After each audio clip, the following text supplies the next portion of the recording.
사람의 마음이 참 중요하죠. 우리가 누군가하고 마음이 통할 때 참 살맛 난다 이런 이야기 하잖아요. 그런데요, 현실을 보면 반대일 경우가 더 많은 것 같아요. 외롭다, 상처받는다, 저 사람하고는 도무지 마음이 맞지 않는다, 이런 말을 좀 달고 사는 것 같아요. 생각해봤어요. 우리는 왜 이렇게 자꾸 틀어질까? 그 SNS 좀 하세요? SNS? SNS는 전쟁터예요. 예. 부동산 정책이 한번 나왔잖아요. 예, 거기 가보면 알아요. 편이 정확하게 둘로 나뉘어집니다. 이 가운데는 살아남을 수가 없어요. 그래서 서로 영끌이니 벼락거지니 폭락이니 하면서 저주를 퍼붓습니다. 맘카페는요, 그 얼마 전에 그 노키즈존 아시죠? 지금도 뭐 그렇죠. 사진이 하나 쫙 올라옵니다. 그러면은 한쪽에서는 애가 무슨 죄냐, 애들이 뭐 떠들고 이렇게 놀아야지 하고, 한쪽에서는 조용히 밥 좀 먹자, 가족 예절을 못 지키냐 막 이러게 막 싸우죠. 정치 문제는요, 말하지 않겠습니다. 말하면 안 될 것 같아요. 그런데요, 이 성경은 정반대로 이야기하거든요. 우리가 지난주에 살펴봤죠. 2절에 보면 이렇게 나와 있어요. 여러분은 같은 생각을 품고 같은 사랑을 가지고 뜻을 합하여 한 마음이 되어서. 그러니까 한 마음을 품으라는 거예요. 남을 낮게 여기래요. 자기 일만 돌보지 말고 남의 일도 돌보래요. 지난주에 그 언약교인 세미나 마지막 그 파트를 다뤘어요. 그 중에 갈등 파트가 있어요. 거기서도 결론이 똑같거든요. 상대방을 생각하라고, 환대하라고, 공감하라고, 이해하라고. 알죠? 정답인 거 다 알죠? 전적으로 동의합니다. 근데 그게 되냐는 말이에요. 문제는 그게 작동을 하냐는 말이에요. 안 돼요. 참는 것도 한두 번이지 안 됩니다. 왜 안 될까? 왜 안 될까? 그게 바로 우리의 마음 때문입니다. 그러니까 마음이라는 게 참 요상해요. 우리가 마상을 입었다고 하잖아요. 마상 뭔지 아세요? 예, 잘 아시네요. 네, 요 정도는 다 아시죠? 마음의 상처. 마음의 상처를 입었다는 말을 쓰는데, 그거를 좀 잘 살펴보면, 마음의 상처를 입었다는 말을 살펴보면 사실은 그 마음이 감정이라는 그 단어하고 비슷한 것 같아요. 흡사한 것 같아요. 그래서 우리가 기분이 좋으면 마음이 좋다고 하고, 상처받으면 마음이 아프다 이런 말을 하잖아요. 근데 문제는 뭐냐면 이 감정이 너무 잘 흔들린다는 데 있어요. 그러니까 기분이 좋을 때는 얼마든지 이해하고 공감할 수 있죠. 그런데 감정이 불편해지는 순간 참을 수 없게 되죠. 그러니까 사람마다 그 기준이 다르잖아요. 감정의 기준이. 그러니까 금세 서로 다른 감정이 만나면은 부딪히는 거죠. 이제 저희 세대나 이제 어른분들, 어려도 마찬가지겠죠. 마음이 아플 때 종종 이런 말을 해요. 그냥 좀 견뎌봐. 참아봐. 시간이 약이야. 그런데요, 막상 그렇게 살려고 하면 숨이 턱턱 막혀요. 그러니까 속에서는 이 불이 나서 막 감정을 주체할 수 없는데 겉으로 웃어야 되거든요. 공감하는 척 해야 되거든요. 그렇게 한 번씩 상처가 몸이 베이는 거죠. 마음이 베이는 거죠. 그게 차곡차곡 쌓여요. 그러니까 폭발할 준비를 하는 거죠. 언젠가는 터지겠지? 나도 알아요. 언젠가 터질 거라는 거. 그냥 누르고 있을 뿐이에요. 그리고 실제로 뻥 터지는 거죠. 그러면 거봐, 내 그럴 줄 알았어. 그럴 줄 알았다니까. 안 된다니까. 이러는 거죠. 여러분 다 해봤죠, 그렇죠? 이런 거 다 해보셨죠? 저만 해본 거 아니죠? 해본 사람은 알아요. 해본 사람. 더 애쓰면 될 줄 알았는데 오히려 더 날카로워지고 더 상처를 받고. 안 되죠. 안 돼요. 요즘에는 그 이제 추세가 좀 트렌드가 바뀌어서 이제 이 마음의 아픔을 이제 전문적으로 다루는 병원이 이제는 많이 생기는 것 같아요. 그래서 마음의 상처가 깊어지면 이제 요즘 사람들은 종종 병원을 떠올리는 것 같아요. 왜냐하면 거기에 전문가가 있으니까 매우 필요하고 매우 유익하죠. 그런데요, 넘겨주세요. 이거 책 읽어보신 분? 제가 요즘에 설교 준비하면서 책을 많이 읽어요, 제가. 이 책이 베스트셀러인데요. 되게 좋은 책이에요. 여기 저자가 정신과 의사인 정혜신이라는 분입니다. 이분이 이 말을 해요. 그러니까 각종 재난과 사고의 현장, 트라우마의 현장에 이렇게 가면은 이상한 현상이 있대요. 그런데 가면은 반드시 이 마음을 다루는 전문가들이 간대요. 엄청난 지식 쏟아붓는데요.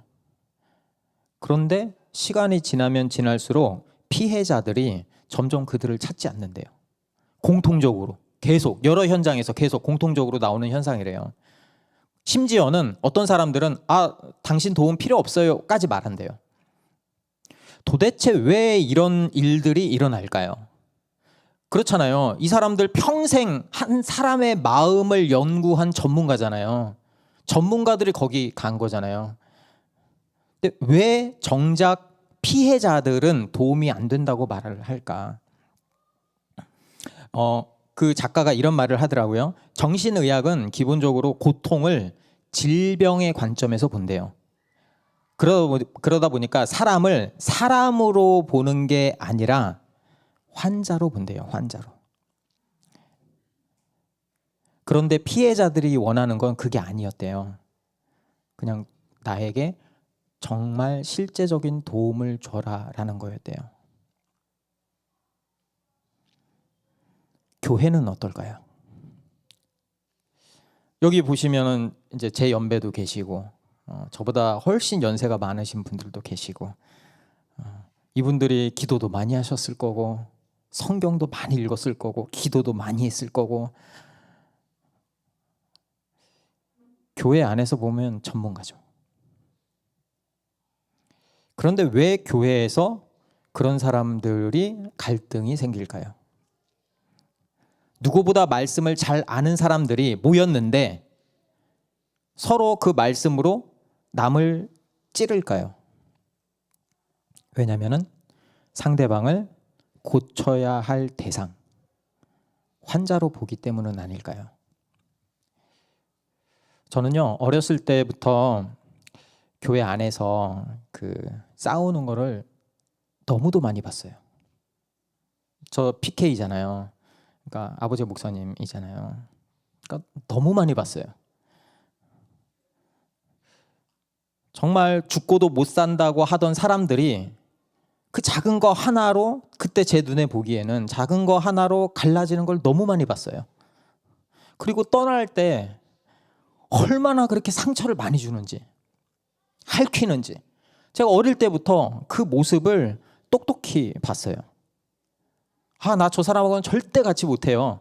어떻게 저런 사람하고 같이 있어요? 저 그냥 떠나는 게 좋겠어요. 이런 거를 너무 많이 봤어요. 그래서 제가 목회 안 하고 싶었어요. 이 관계의 문제를 제가 감당할 자신이 없는 거예요. 아니, 그렇잖아요. 부모님은 목사님이니까 그렇잖아요. 부모님이 겪은 것만 해도, 근데 제가 자녀잖아요. 그러니까 거기서 다 봤잖아요. 그 겪은 것만 해도, 그 견딘 세월만 해도 차고 넘쳐요. 그러니까 두려움이 있는 거예요. 내가 상처 받았는데 그 상처의 자리로 내가 또 들어가야 됩니까? 저는 싫어요. 이 정혜신의 그 글을 읽으면서 제가 많은 생각이 들었어요. 그럼 나는 나는 전문가인데 나는 한 사람을 어떻게 보고 있을까? 나도 한 사람을 고쳐야 할 환자로 보고 있지는 않을까? 한 사람으로 보는 게 아니고. 그래서 어떤 일이 있을 때 그 사람의 증상을 먼저 판단하고 쉽게 정죄하고 있진 않나. 이런 생각이 들더라고요. 왜 이렇게 안 될까? 제가 저한테 항상 하는 질문이에요. 왜 이렇게 안 될까? 바울은요, 여기서 그 원인을 허영이라고 진단합니다. 3절입니다. 무슨 일을 하든지 경쟁심이나 허영으로 하지 말고. 허영이잖아요. 비었다는 뜻이잖아요. 그러니까 텅 빈 영광이라는 뜻입니다. 정말로 우리는 영광이 없어요.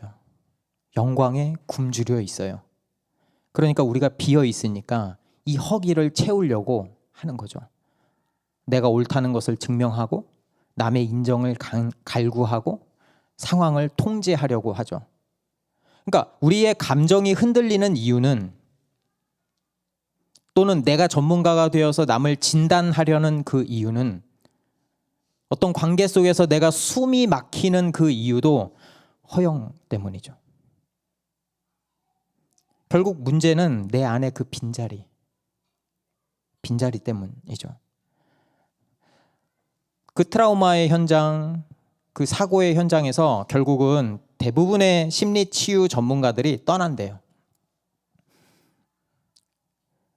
그런데 그 현장에 다른 사람들로 채워진다고 합니다. 그 사람들이 누굴까요? 집에 앉아만 있을 수 없어서 무작정 왔다는 자원활동가들. 그 사람들이 시간이 가면 갈수록 더 늘어나는 거예요. 그 사람들이 이렇게 이야기를 해요. 내가 할 수 있는 게 아무것도 없어요. 그러면서 우는 거예요. 같이 울면서 무슨 이야기든지 하는 거예요. 그래서 피해자들을 위해서 음식을 만들고 설거지를 하고 청소를 하고, 그 무기력함, 내가 해줄 수, 나는 전문가가 아니니까 내가 해줄 수 없다는 그 무력감을 호소하면서도 그 유가족의 손을 붙들고 우는 거예요. 그런데 그게 실질적인 도움이 되더라는 거예요. 그게 그 아픔의 현장에서 반복적으로 목격되는 그 증거라는 거예요. 그 자원봉사자들의 그 눈빛과 행동이 그 피해자들한테 난 이제 혼자야, 나 이제 어떻게 살아가지? 라는 사람들에게 나는 혼자가 아니다 라는 마음을 주는 거죠. 그게 결정적인 위로가 되는 거죠. 정말 그 트라우마의 그 피해자들은 자신을 환자가 아닌 고통받는 한 사람으로 바라봐 주기를 바랬던 것입니다. 이 차이가 뭐를 말해 줄까요? 이 차이가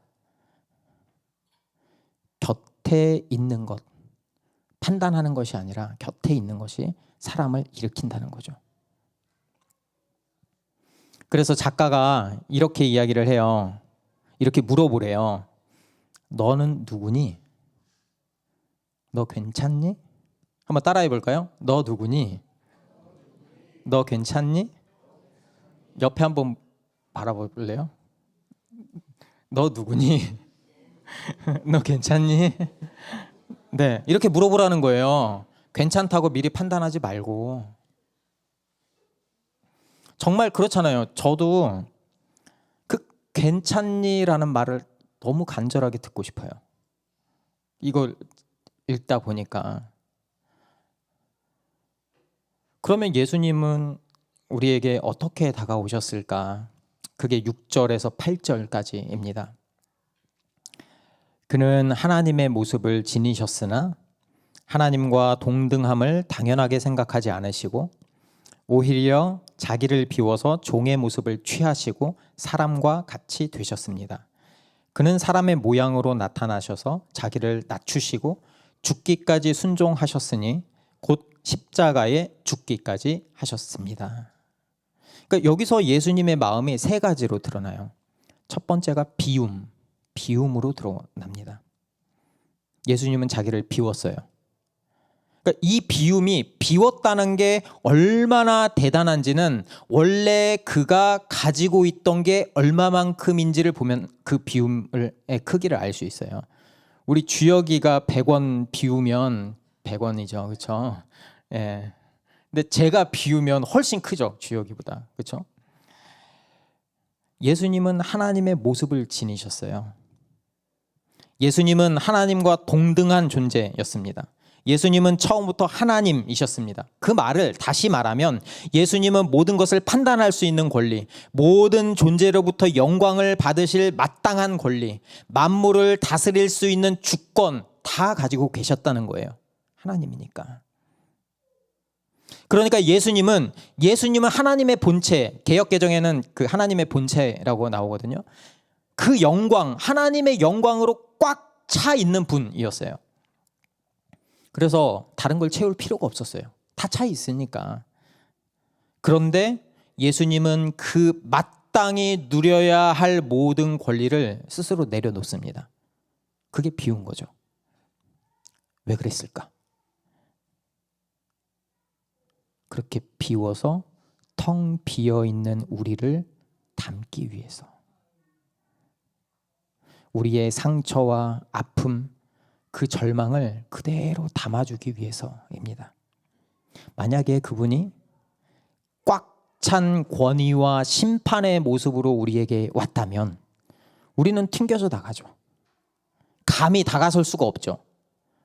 그런데 그분이 모든 것을 비우고 우리 곁으로 왔기 때문에 우리가 비로소 그분에게 우리의 모든 것을 쏟아낼 수가 있는 거예요. 예수님이 나를 다 받아주시는구나. 이런 신뢰 관계가 가능한 거예요. 그게 바로 종의 자리, 한 사람의 모습입니다. 두 번째는 낮춤의 모습으로 드러납니다. 낮춤은요, 비움은 존재론적인 문제라면은 낮춤은 방향성이에요. 그러니까 본문에서는 여기 보면은 그분이 사람의 모양으로 나타나셔서 그 다음에 자기를 낮추셨다 이렇게 나오죠. 그러니까 그분의 삶을 보면 언제나 아래로 향해요. 아래로. 낮은 곳, 아픈 곳, 희망이 없는 곳을 일부러 찾아가는 거죠. 왜일까요? 높이 있으면 낮은 곳에 있는 우리의 진짜 아픔이 보이지 않기 때문이에요. 자기를 낮췄다는 것은 우리가 있는 그 자리까지, 그 바닥까지 직접 내려오셨다는 것입니다.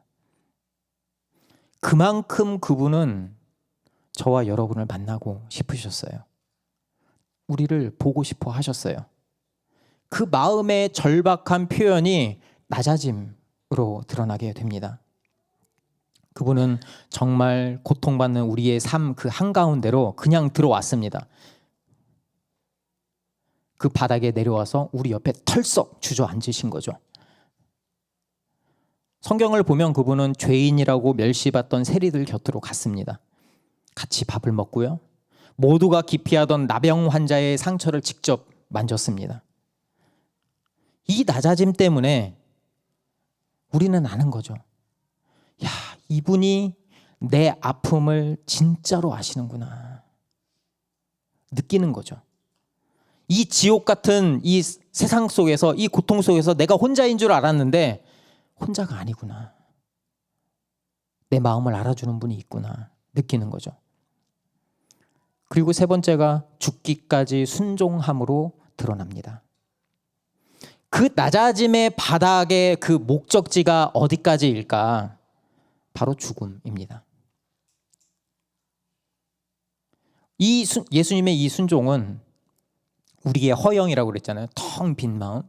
이것처럼 내 감정이나 내 체면이나 내 오름을 지키려는 그 싸움이 아니라 하나님 아버지의 뜻에 대한 능동적인 순종입니다.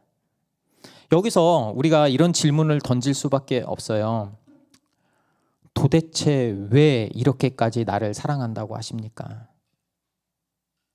도대체 내가 뭐길래 이렇게까지 하세요? 정말로 예수님은 그 한 사람, 나와 같은 텅 비어있는 한 사람을 살리겠다는 그 아버지의 뜻을 이루기 위해서 기꺼이 져주고 수치를 당하고 마침내 죽는 길을 선택하신 거죠. 그리고 바울은 그 죽음을 십자가라고 못 박습니다. 당시의 십자가는 반역자나 노예에게 가해지는 가장 굴욕적이고 가장 잔인하고 가장 저주받은 사형 방식이었잖아요. 그러니까 이 장면을 이렇게 상상을 해보면 내가 남이잖아요. 그렇죠? 남을 살리기 위해서 내가 죽는 것을 마다하지 않는 그 모습, 하나님의 본체였던 그분이 십자가의 죄수가 된 그 역설, 이게 바로 비움과 낮아짐의 완성이 되는 거죠. 그리고 예수님은 바로 그 마음을 우리에게 주신 거예요. 그 마음을. 내가 만들어내는 게 아니죠. 그 마음은. 작가가 이런 이야기를 해요. 어제 제가 이거 이제 그 책을 읽고 이제 설교문을 다 쓴 다음에 아내한테 한번 물어봤어요. 책 내용이 뭐냐고. 잘 읽었나 한번. 책을 읽고 있대요. 그러길래 한번 물어봤어요. 똑같이 얘기를 하더라고요. 작가는 이제 너 괜찮니? 너 누구니? 이렇게 물어야 한다고 한대요. 그게 분명히 위로가 되고요. 근데 거기에 아내하고 이야기하면서 공통점이 뭐였냐면은 거기에 한계가 있어요. 한계가. 너무 좋은데 한계가 있어요. 왜냐하면 그거는 내가 괜찮아야 남한테 괜찮냐고 물어볼 수 있거든요. 그렇잖아요. 언젠가는 내가 나에게 괜찮다고 말조차 건네지 못하는 순간이 옵니다. 그럴 때 어떻게 하실래요? 다시 일으키는 힘, 나를 다시 일으키는 힘은 나의 괜찮음이 아니에요. 나의 괜찮음으로 나를 어느 정도까지는 가능하지만 궁극적으로 영구적으로 일으켜 세울 수가 없어요. 그리고 바로 그 지점이 세상에서 이야기하는 그 위로와 성경에서 이야기하는 그 복음의 가장 큰 결정적인 차이가 됩니다. 예수님은 우리를 위해서 스스로 비우시고 바닥까지 낮아지시고 마침내 십자가에서 죽으셨죠. 주님이 하셨죠. 그 마음을 우리에게 주신 거예요. 그 사실이, 그 깨달음이, 넘겨주세요. 분위기가 딱 깨지는데 이게 진행하다가 저 이미지 만드느라고 고생 좀 했거든요. 네, 자랑하려고. 네, 닻이에요, 저 닻. 폭풍 속에서 배를 붙드는 닻처럼 우리 마음에 깊이 내려지는 거예요. 예수님의 마음이. 내가 내리는 게 아니고 예수님의 마음이 내게 와서 그 닻을 팍 내려버리는 거예요. 이 닻은 예수님이 나를 꽉 붙잡고 계신다는 사실 그 자체입니다. 세상의 어떤 비바람도 때로는 나에게 스스로에게 말하는 역시 나는 안 돼. 이제 나도 나를 좀 포기하고 싶어. 라는 그 포기와 연약함도 이 닻을 뽑아낼 수가 없는 거예요. 왜냐하면 예수님의 닻이니까. 나의 인생의 배는 흔들릴지 몰라요. 그런데 떠나려 가지 않습니다. 왜냐하면 예수님의 견고한 그 닻이 나의 그 연약한 배를 꽉 붙들고 있거든요. 정말로 우리는 연약하잖아요. 그러니까 감정적으로 여전히 흔들리고 여전히 넘어지고 여전히 아플 수 있어요. 그런데 그 닻이 우리를 굳게 붙들고 있음을 우리가 안다면, 믿는다면 우리는 다시 일어설 힘을 얻게 되는 거죠. 그 은혜의 닻이 나를 붙들고 있음을 알 때 우리는 다시 예수님의 마음이 무엇입니까? 라고 물어볼 수 있어요. 그게 5절입니다. 함께 읽어볼까요? 여러분 안에 이 마음을 품으십시오. 그것은 곧 그리스도 예수의 마음이기도 합니다. 여러분, 여기서 마음이라고 나오죠. 그렇죠? 제가 처음에 이거 감정이라고 말씀드렸죠. 여기서의 마음은 그냥 단순히 기분이나 감정의 의미가 아닙니다. 여기 영어를 제가 굳이 영어로 가지고 나왔잖아요. 여기 영어 잘하시는 분 많죠, 그렇죠? 예. 마인드셋. 이게 뭐냐면 생각의 틀, 가치관을 말하는 거예요. 가치관, 판단의 기준. 그러니까 예수의 마음을 품으라는 이 말은 그리스도의 마인드셋을 가지라는 초대예요. 그런데 이 마인드셋을 어디에 적용해야 될까요? 영어에 나왔잖아요. In your relationships with one another. 예수님의 그 마인드셋을 적용해야 될 것은 서로 간의 관계라는 거예요. 그 마음을 품으라는 거예요. 그러니까 예수의 마음을 품는다는 것은 혼자 명상하고 간직하고 하는 그런 영적인 체험으로 끝나면 안 된다는 거예요. 예수님의 그 마인드셋은 우리가 매일 부딪히는 그 관계 속에서 갈등과 아픔의 현장에서 사용하라고 주신 관계의 기준입니다. 그러니까 그것은 어떻게든 높아짐을 목표로 계산하려는 방식이 아니고요. 사랑을 위해서 나를 내어주는 판단의 방식입니다. 그런데요, 만약에 이 명령이 그러니까 이 마음을 제가 가져야 돼요? 마음이 안 생기는데? 이러면 얘기가 달라지죠. 그렇죠? 그때는 부담이죠. 그렇죠? 저희는 이런 거를 율법주의라고 해요. 이게 명령이면 얼마나 부담스러워요. 안 사랑하고 싶은데 사랑하라고 하니.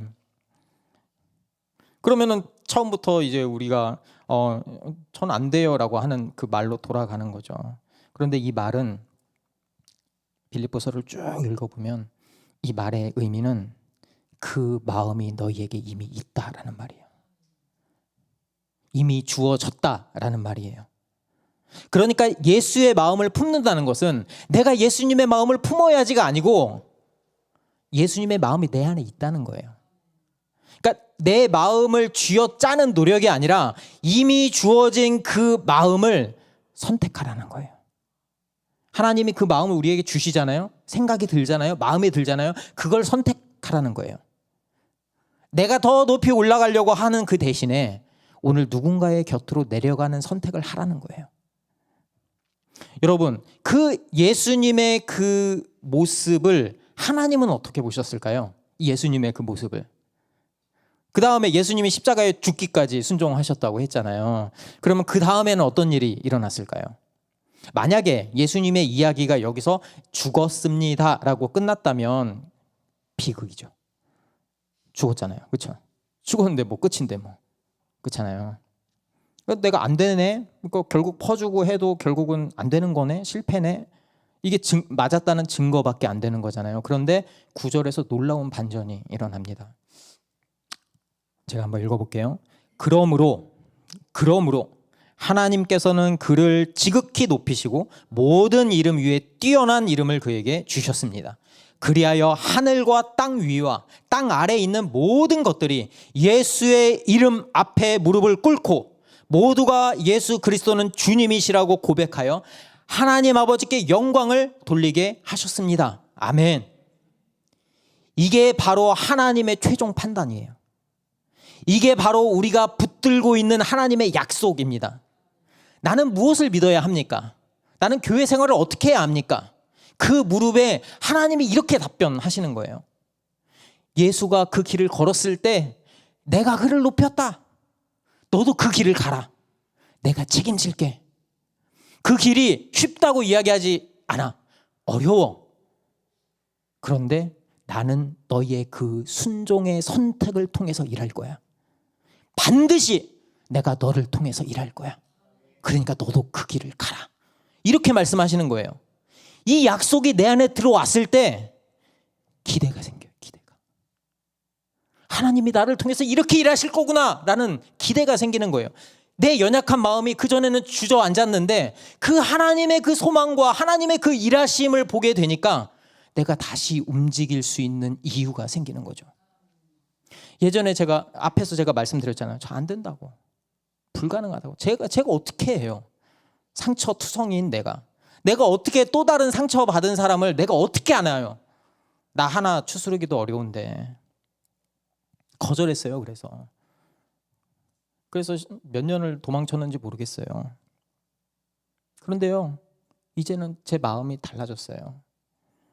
이제 저는 찾아갈 거예요. 당장 안 될 것 같아도 그 안 되는 그 문을 제가 두드릴 거예요. 아직 마음의 문을, 하나님을 향한 마음의 문을 열지 못하는 그 사람들 기다릴 거예요. 믿음이 없어 보이고 말썽 부리는 그 믿음 없어 보이는 아이들 절대 포기하지 않을 겁니다. 때로는 내 마음이 흔들릴 거예요. 때로는 날카로운 말에 상처받을 거예요. 넘어지겠죠. 그래도 다시 일어날 거예요. 왜냐하면 하나님의 약속을 믿으니까. 하나님이 나를 통해서 어떤 일을 하는지 그 기대가 되니까. 여러분, 무조건 참는 게 신앙이 아니에요. 신앙은 한 걸음씩 순종하면서 나아가는 거예요. 하나님이 나를 어떻게 쓰실지, 저 사람을 어떻게 바꾸실지 기대하면서 그 기대감에 가슴이 두근두근 거리는 거예요. 그게 신앙이에요. 그게. 여러분, 이 예수님의 마인드셋이 있을 때 우리가 처음에 이거 불가능하잖아요, 이거 안 되잖아요 했던 그 명령이 다시 보입니다. 그게 3절 4절이죠. 한번 읽어볼까요? 무슨 일을 하든지 경쟁심이나 허영으로 하지 말고 겸손한 마음으로 하고 자기보다 서로 남을 낮게 여기십시오. 또한 여러분은 자기 일만 돌보지 말고 서로 다른 사람들의 일도 돌보아 주십시오. 부담이 아니라 소망이 되는 거예요. 기쁨이 되는 거예요. 예수님의 마음이 닻으로 내려진 사람에게 이 말은 더 이상 불가능한 짐이 아니게 되는 거죠. 하나님이 높이실 것을 신뢰하기에 기쁨으로 순종할 수 있는 그 소망이 되는 거죠. 여러분, 그래서 저와 여러분이 예수님이 그 마음을 이미 우리에게 주셨거든요. 그 주신 마음으로 한 사람 곁으로 같이 내려가 보는 건 어떨까요? 그렇게 시작된 한 사람과의 관계 회복이 될 때 우리 안에 이미 시작된 예수님의 마음이 작동하게 됩니다. 네. 그리고 그게 공동체를 살리는 진짜 관계가 될 것입니다. 함께 찬양하면서 기도의 자리로 나아갔으면 좋겠습니다.